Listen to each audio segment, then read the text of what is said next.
Welcome back to the Beantown Beatdown. Matthew Barris. Gabe Thomas. Once again, the dog isn't here, playing with his sex toys. Yeah. But we We promised. both got some for Christmas. Yeah. So we're gonna open these. Angry Orchard. Yeah, green cider. Oops. Oh. Whoa. Got a little too super in there. Here, Yeah. You hold this one.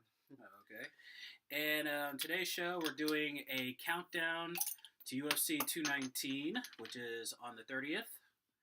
And should be a good night of fights that night, the night before New Year's Eve. So we're going to take a look at the card. Cheers. Cheers.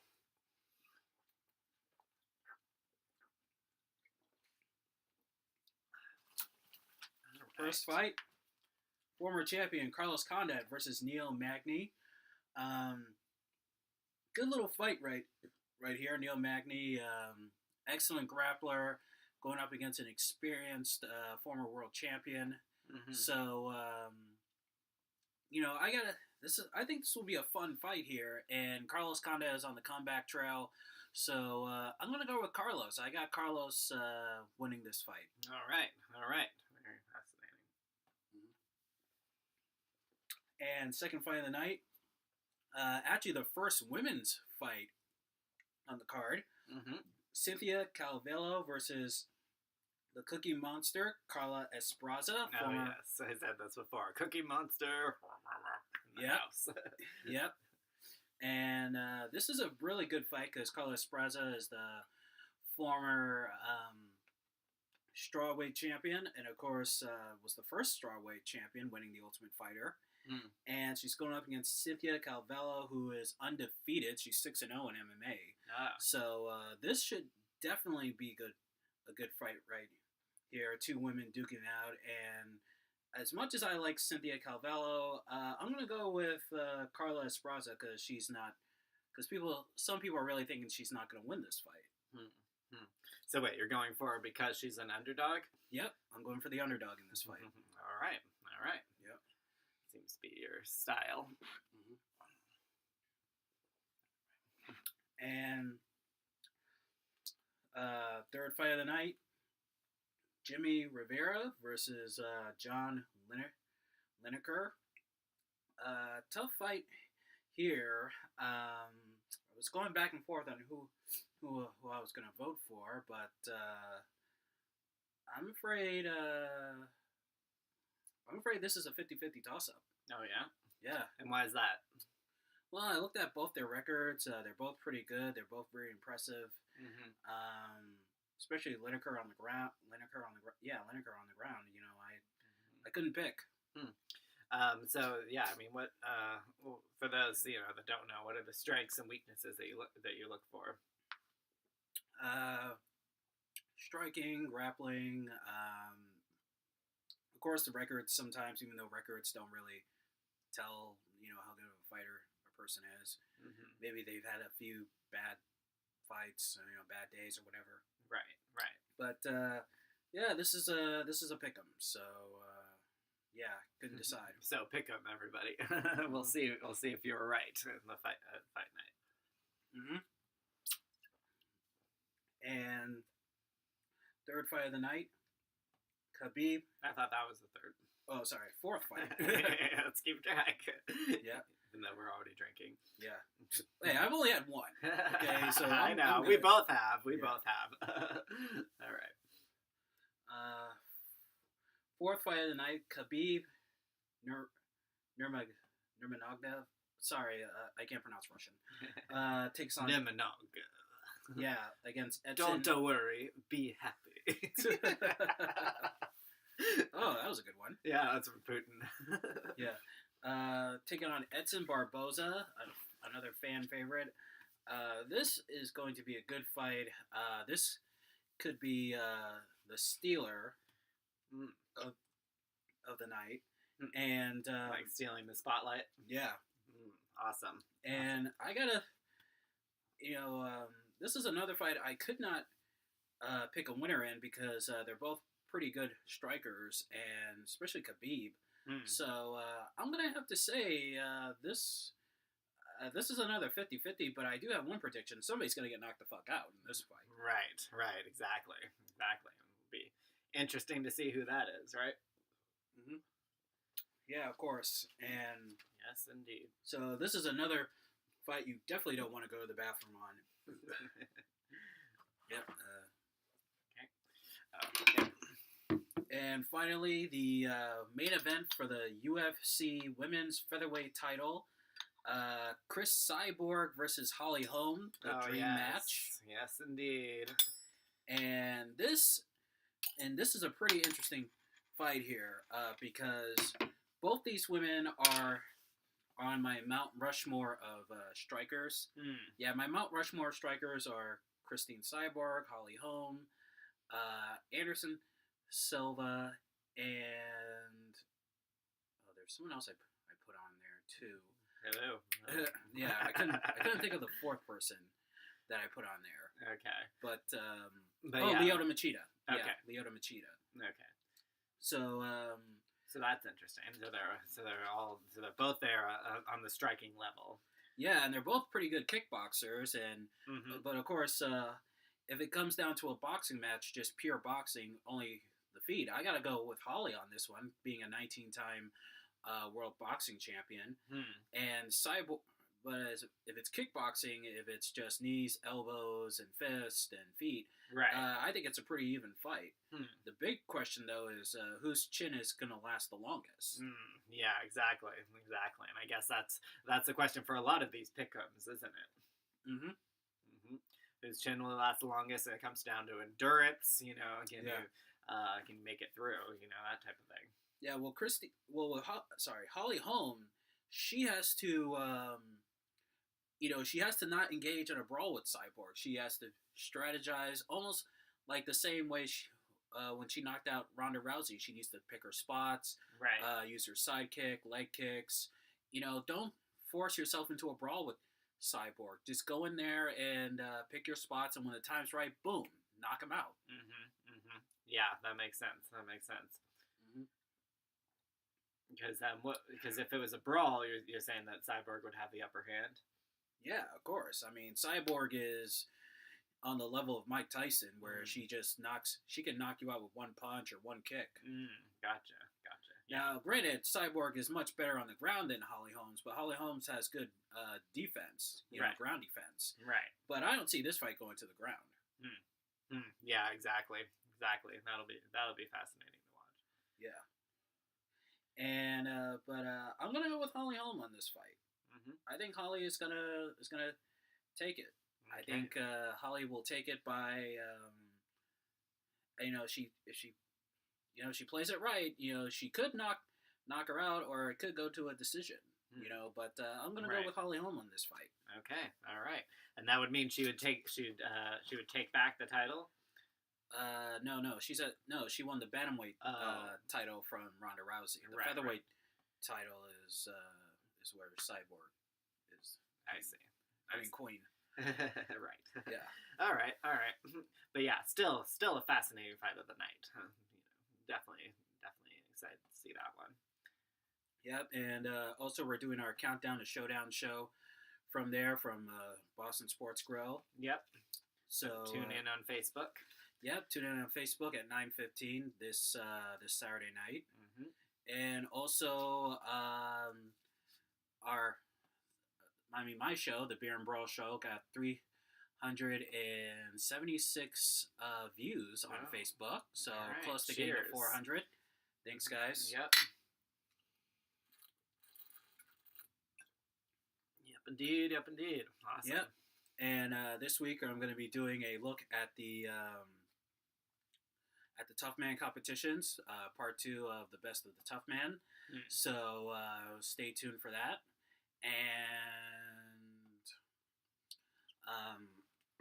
And also we will be doing our TV show again in January.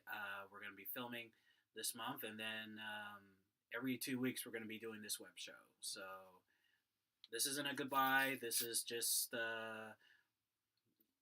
this is just more of doing some other projects, but we're still going to be doing this show as well. Yeah, exactly. Yeah, and of course we still have some time here. Anything you wanted to talk about?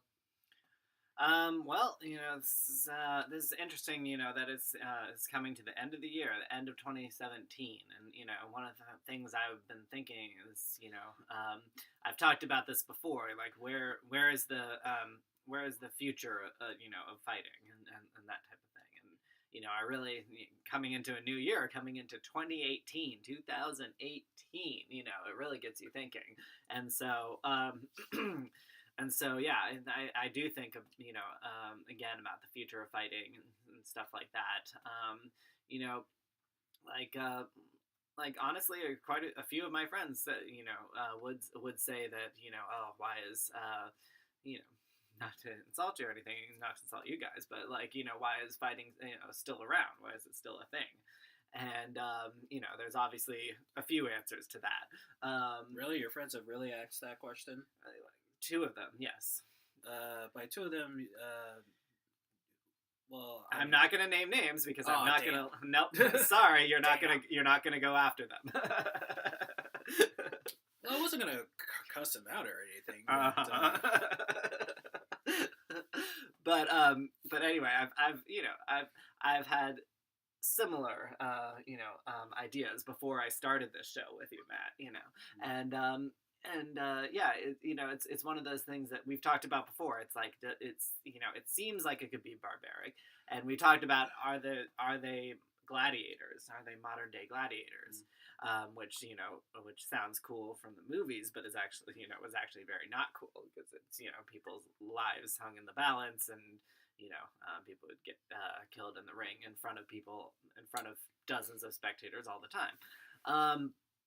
But I think there is a real good place for it. We do have to get out our aggression. There's still bloody action movies and stuff like that because there's a good place for that. And I think it's we've talked before about like the whole who would win in a fight hypotheticals. And I think the cool thing about that is that they'll never end. They really will never end. You could always think of a new hypothetical matchup, and so I think that's kind of what this is. We're putting hypothetical matchups into reality when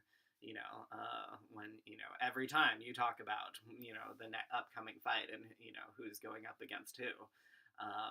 And then we see, sometimes you say, oh, well, this person's strength completely outnumbers this person's strength, so you already kind of know what's going to happen. But like you said, 3 of the fights, upcoming in this week are pick'ems, right? Right. So, that's a whole kind of cool thing. It's going into the unknown there. So, that's what I think is good about it. But yeah, so I mean, what would you say to those that say that it's I'm sure you've said it before, but what would you say to those that say it's a little too violent or a little barbaric? I would tell them that 1, it's a sport, and that 2 right. is that you have to put it into perspective of what's, I guess you could say, the lesser of 2 evils. Yes. Of course, I don't consider this evil, but Mm-hmm. for argument's sake, like what's more evil? The gangbangers on the streets shooting and killing each other with guns and knives, or right. 2 men duking it out in the octagon. Mm-hmm. Mm-hmm. Exactly. And it's kind of like a way they're kind of like a proxy for for our for what hopefully is no longer our aggression towards each other, our violent outbursts towards each other. Does that sound like a knock? that might be the dog. Yeah, I think it is. Oh, wait. That's one of your roommates, probably. Oh, okay. All right. Anyway, so yeah, it's kind of a proxy for that, and we get to kind of watch through them and see what's actually going on. And so yeah, I think that's true. I think that's a good point. And yeah, I think you can't actually get rid of violence. I've talked about this before. I think people do like it. People do want it. I've been watching some of the epic rap battles of history. I don't know if you know that series. Yeah. Epic rap battles of history. Love it so much. And that's basically, any rap battle, I guess, is basically kind of taking that idea and making it verbal. But it's still, some people could still say it's verbal violence, but we basically are seeing who would win out against each other in a verbal violence match. So that's basically the same type of thing. You can't actually get rid of that hostility and that violence. You just kind of use it in a better way. And I talked once before about this episode on Star Trek where there's a society that says, we've completely evolved, blah, blah. We've got this advanced barter system and we don't have any violence, right? But it turns out that that's not true. And they actually take advantage of the Federation crew and accidentally bump into one of them on the street and get that person angry and actually steal their thought. And they steal B'Elanna Torres's thought from her head, and when she has a violent thought in reaction to this, and then basically start selling it.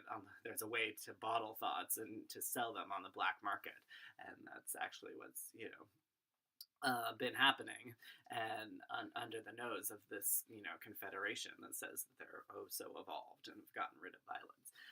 And it turns out no, they have not, and in fact they have a really big problem of a black market for these violent thoughts. So I think that's a really poignant point. No matter how much we evolved, there will still be a place for this, and like I said, we should use it for better. We should use it for better, and that's what the rap battles are about, and that's it's basically what the fighting in the ring is about too. Yeah, of course. And for your friends, I would love to watch a fight. I would love to bring them to a fight, right, and stuff, and and let them see more what it's about. Yeah, exactly. As for what fight, I don't know if it'll be boxing or MMA or whatever, but whatever fight that's available, I would love to watch a fight with them and try to explain to them how it's a sport and there's a science behind it. And, and you've said that as well, that it's an art. We've talked before about the whole, mixed martial arts. Are they in fact, or is it in fact an art? And you said, hell yes, right? Yeah. And why is that again? Well, it is an art because, just like when you're mixing colors, you're mixing martial arts. You're mixing moves. Yeah, you're mixing moves, and it's very artful. When you can take a kick from Taekwondo and mash it with boxing or some Brazilian Jiu-Jitsu. And yeah, that's another good point. That's another really good point. Is that I've taken Aikido, I've taken karate. Like some of this stuff is actually focused on the art of it, and when you see it like executed, perfectly, it's like brilliant. It's brilliant to watch. Oh yeah, absolutely. And we're not just talking about the movies. We're talking about like in the ring, in the octagon, or when they do those martial arts demonstrations. Yep, exactly. And in fact, there's I wish I remembered what it's called, Poi Thai or there's actually I remember I saw you talked about demonstrations. I saw this demonstration of this I think Chinese style of basically fight dancing. They both have two sticks. You know what I'm talking about, and they both have two sticks, and it basically and it to the untrained eye would look like they're fighting each other, but it's actually a dance, because they do it more like elegantly and more specifically for performance, and so it kind of is saying that these combat styles are in fact an art, and here look at us do it as an art instead of a match. Watch us do it as a dance, and it's fascinating. I'll have the name of it for you next episode, I'm sure. Yeah, of course. And but yeah, I think the future of fighting it's only going to get bigger and bigger, especially for boxing had a great year this year, and so like I said in the last episode, it's going to be interesting to see who's going to have a better year this year. Mm-hmm. I mean, we all root for kickboxing, for it being the underdog and putting on good fights, but it's a matter of can they get a decent time slot on ESPN or Spike TV, or can they will we see kickboxing pay-per-views in the future? What's going to happen? Yeah, totally. Yeah. And also, one thing I wanted to talk about. Actually, I wanted to talk about this for the last 2 weeks. This guy, John Cronin, who I think that's his name. Yeah, he does video blogs on professional wrestling and stuff. Okay. Because I don't know if you heard, but Vince McMahon is starting his own independent entertainment company, and that's nothing to do with WWE. This is from Vince's own money. Interesting. So, yeah. Well, he's a billionaire. Oh, yeah. And there have been rumors that, I don't know if it's confirmed now, but he wants to start the XFL again. Oh, okay. Yeah, the Extreme Football League, which I saw, which I did see. It came around my eighth grade year of middle school.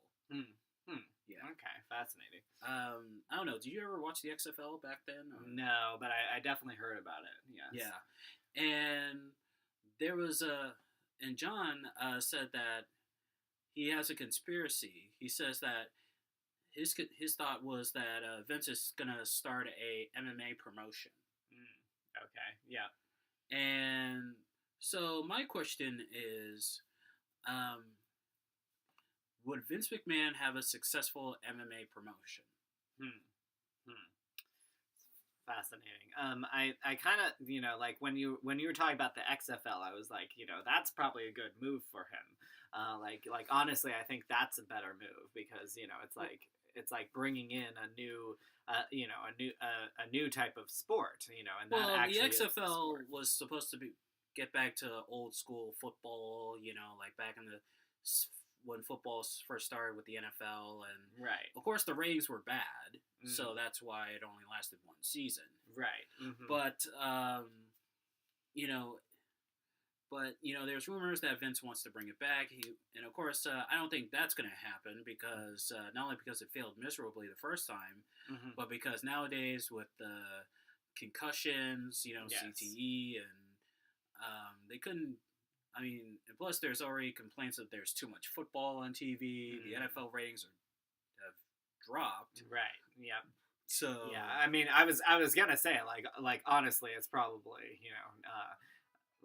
it's probably not a good idea, because it's with all the concussions and stuff we know about in regular football,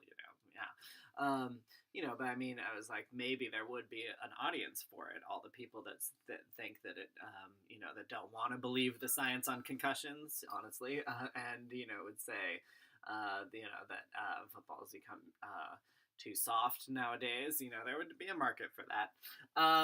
But yeah, I don't know. So I don't know if it would actually. So I thought, that might be kind of interesting, and might be a good kind of might be good because it's like a side project. Oops. but yeah, in terms of his own MMA thing, I am really not sure. I mean, I guess he would have to make it unique in some way. He would have to make it stand out for people to want to tune into it. Well, here's my thing. I don't think people would buy it because people would think, oh, Vince is trying to make it, just like the WWE again. Yes. And the thing is, I mean, I admire Vince McMahon as a businessman, because, he has that no risk, no reward thing, and you almost got to have that when you're in business. Uh-huh. But here's the thing. He's tried bodybuilding, back in the 90s, the World Bodybuilding Federation, that went under. He's tried football, that went under. Mm-hmm. Of course, he has WWE films, and those movies barely get released in theaters. They mostly just go straight to DVD or straight to Blu-ray. Right. He had a record company, SmackDown Records, for a while, and that lasted for, I think, maybe about 3 or 4 years. Okay, yeah. And then he tried a restaurant in New York, WWE New York, and I think that lasted maybe 2 or 3 years. Right. And then, I think that's pretty much it. You're saying, yeah, exactly. So you're saying that there's you really have to know what you're doing, and there's not and there's not as much of a market for it. There's not as much of a market for something if they feel like they've seen it before. So it's just I gotta agree with Jim Cornette, who's talked about Vince McMahon trying to pursue other things. It's just that I mean, anybody who knows Vince McMahon, they know that Vince McMahon, he wants to be the Walt Disney of wrestling. He's actually is quoted as saying is that. Right. He wants to prove he can do other stuff. He can do football. He can do, he can make pictures. Right. He wants to prove to the mainstream Hollywood world that he's more than just wrestling. Right. And in fact, whenever you talk to him about, in interviews, he said, with the WWE, he says, "Oh, we're not wrestling, we're entertainment." Right. It's, him and, I mean, of course, he's had problems with other promoters and people from, wrestling from the territories, because he wants to prove that wrestling can be bigger than just a regional thing or whatever, and he has been proven right. Mm-hmm. But at the same time, it's like, you got to stick to your bread and butter, dude. Mm-hmm. Exactly. Now, if we ever become famous, you and I will not start a fight promotion or nothing like that. Yeah, exactly. I mean, I could see us maybe doing a restaurant, but other than that, I can't see myself doing any, or maybe a comic book. I've always wanted to get into comic books. In fact, I have a good idea for a comic book. You and I will discuss that later. Okay, yeah, good. Yeah, but that's true. That's a good point to end on. Is that you got to know where your strengths lie and know where it's at and where your bread and butter is, and therefore you probably you can pursue your own thing, but like not with your company's dime. You know what I mean? Well, remember, this is not WWE's money that he's doing with this company. Right. This is his own money. Well, so yeah, he can pretty much do whatever he wants. But I mean, if you expect it to take on, to catch on, and to make money, that's a whole different thing. And I don't think he should be expecting that. Well, I also heard he wants to buy the Carolina Panthers, but of course Diddy's in the racing as well. So pretty much every rich guy wants to buy the Carolina Panthers now. So interesting. We'll see how. I mean, I even heard that your family wants to buy the Panthers. Is that true? Yes, actually, that's right. All right, but we're gonna have to wrap it up there. Yeah. All right. So that's it for now. Mm-hmm. Watch the Countdown to Showdown show this Saturday night at 9:15. Yep. And also watch the Beer and Brawl show this Friday night as well. Mm-hmm. And from Beantown to your town. This Beantown Beantown Beatdown. Matthew Bars. James Shamus. Happy New Year. Happy New Year.